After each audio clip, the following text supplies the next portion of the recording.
गतकाली आमे ओडिशा हाईकोर्ट रे विचारपति अभाव एवं यहाकू नहीं उठिथिबा प्रश्न उपरे एक विशेष वीडियो करिथिलु।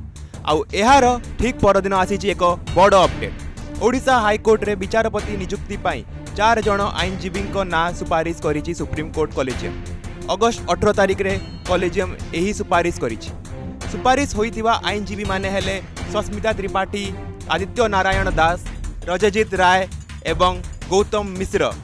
यही समस्ते ओडिशा हाईकोर्ट रे प्रैक्टिस करुवा आईनजीवी। तेबे हाईकोर्ट रे विचारपति अभाव एक बड़ प्रसंग हो रही। 33 विचारपति पदवी मध्यरु वर्तमान 17 जन विचारपति कार्यरत अछंती। फलरे मामलार शुणाणी और फैसला उपरे चाप रहुची। एही 4 जनक नियुक्ति केंद्र सरकार अनुमोदन एवं परवर्ती सांविधानिक प्रक्रिया पर कार्यकारी हेब। गतकाली जो प्रश्न उठाइथिलु ओडिशा हाईकोर्ट रे केबे कमिबो विचारपति अभाव, ताहार उत्तर दिगरे एही 4 जनक सुपारिश निश्चित भावे एक बड़ पदक्षेप। आपण देखुचंती ओटीवी नेक्स्ट।